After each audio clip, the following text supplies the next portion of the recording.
होली रंगों का त्यौहार है जिसमें बच्चे से लेके बूढ़े व्यक्ति तक शामिल होकर धूमधाम से इस दिन को सबके साथ मिलकर खुशियों से मनाते हैं।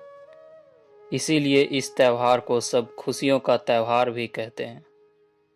तो चलिए जानते हैं कि आखिर होली का त्यौहार क्यों मनाया जाता है। प्रणाम मित्रों, केआर नॉलेज चैनल में आप सभी का स्वागत है। वीडियो में अंत तक बने रहें और वीडियो पसंद आए तो लाइक ज़रूर करें।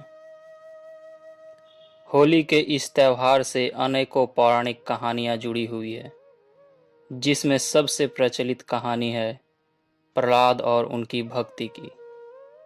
माना जाता है कि प्राचीन काल में हिरण्यकश्यप नाम का एक बलशाली असुर हुआ करता था, जिसे ब्रह्मदेव का वरदान था कि उसे कोई इंसान या कोई जानवर मार नहीं सकता, ना ही किसी अस्त्र से या शस्त्र से, ना घर के बाहर, ना अंदर, ना ही दिन में और ना ही रात में, ना ही धरती में, ना ही आकाश में।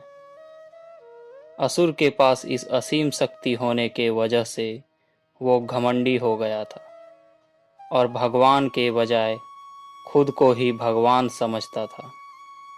अपने राज्य के सभी लोगों के साथ अत्याचार करता था और सभी को भगवान विष्णु की पूजा करने से मना करता था और अपनी पूजा करने का निर्देश देता था, क्योंकि वह अपने छोटे भाई की मौत का बदला लेना चाहता था, जिसके वध भगवान विष्णु के हाथों से हुआ था। हिरण्यकश्यप का एक पुत्र था जिसका नाम प्रहलाद था।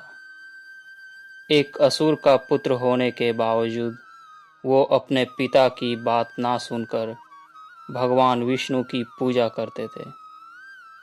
हिरण्यकश्यप की खौफ से सभी लोग उसे भगवान मानने के लिए मजबूर थे, सिवाय उसके पुत्र के।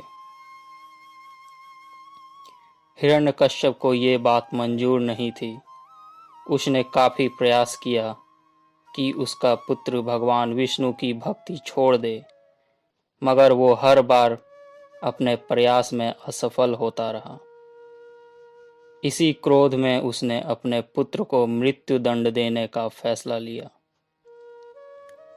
अपने इस घिनौने चाल में उसने अपने बहन होलिका की मदद मांगी। होलिका को भी भगवान शिव का एक वरदान था, जिसमें उसे एक वस्त्र मिला था। जब तक होलिका के तन पर वो वस्त्र रहेगा, तब तक होलिका को कोई जला नहीं सकता।